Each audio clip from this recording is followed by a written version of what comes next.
လူသားစားတဲ့အခါမှာလည်းနေတဲ့နန်တဲ့အသားတွေကိုရက်အလိုက်စားရတာဖြစ်ကြောင်းအခင်းဖြစ်တဲ့ရက်ကနေတဲ့နန်တဲ့လူသားစားရင်လက်ကျန်မရှိတော့တဲ့အချိန်မှာကျောင်းကိုလာနေကြလူငယ်ဟာနေတဲ့နန်တဲ့တာမို့တက်ရန်အကြံစီမရှိပဲတက်ခိုင်းခဲ့တာဖြစ်ကြောင်းဖြောက်ချက်ပြောဆိုခဲ့တယ်။နောက်ထပ်လူပြောများတဲ့ဇလံတစ်ခုကတော့ဒီနေရာမှာဘုန်းကြီးဦးလာပါရဲ့အစီအစဉ်ဖြစ်တဲ့စားဖို့အတွက်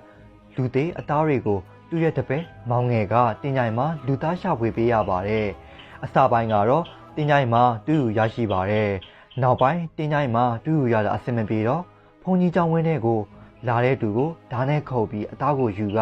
အချင်းစိန်စားတာပေါ့။ကြံရိုးတွေကိုတော့မြေကြီးနဲ့တူပြီးခြေရလက်ရဖြောက်ကမြုပ်နှံပစ်ပါတယ်။ပုံဝင်ချင်းကလည်းတဖြည်းဖြည်းရိမ့်မိလာတာကြောင့်ကင်းဝင်တွေချထားပါတယ်။အဲအကြောင်းကိုလည်းဥလာပါတီးတဲ့အခါလူသားဗမာမှများတဲ့အစုံတပည့်မောင်ငယ်ကိုတတ်ဖို့ကြံစီပါတော့တယ်။မောင်ငယ်ကလည်းအထာနဲ့သူဖြစ်တာကြောင့်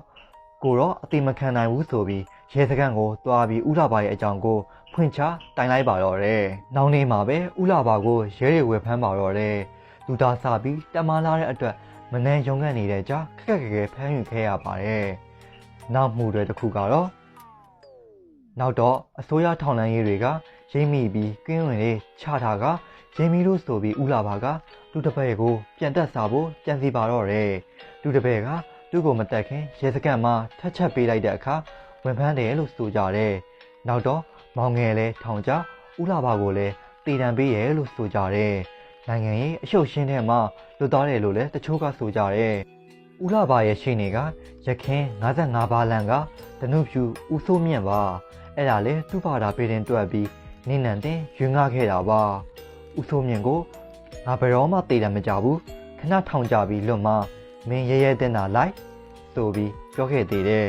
တကယ်လဲထောင်9နှစ်လောက်ကြာပြီးလူငင်းချမ်းသာနဲ့လွတ်သွားတာပါပဲလို့လည်းပြောကြတယ်လူဝစ်လဲစေကထောင်အချင်းကြစေပြီးကျိုးမဲလို့လည်းကြားဘူးတယ်လို့ဆိုခဲ့ကြသေးတယ်တတဲအမှောင်ချထားတဲ့ခင်မို့လို့အမှန်တီးဖို့တော့ခက်ခဲပါတယ်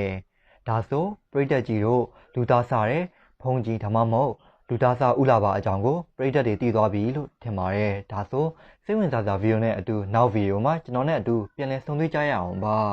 ကျွန်တော်ရဲ့ channel မှာစိတ်ဝင်စားစရာဗီဒီယိုတွေတင်ဆက်ပေးနေရမို့ဗီဒီယိုအသစ်တင်တိုင်းသိရအောင် YouTube မှာ Subscribe နဲ့ဘေးက Notification ခေါင်းလောင်းလေးကိုနှိပ်ထားဖို့တောင်းဆိုအပ်ပါတယ်အဆုံးထိလိုက်ပါကြည့်ယူပေးခဲ့ကြတဲ့ပရိသတ်တယောက်စီတိုင်းကိုကျေးဇူးတင်ပါတယ်ဒါဆိုနောက်ဗီဒီယိုမှာပြန်လည်ဆုံတွေ့ကြရအောင်ပါ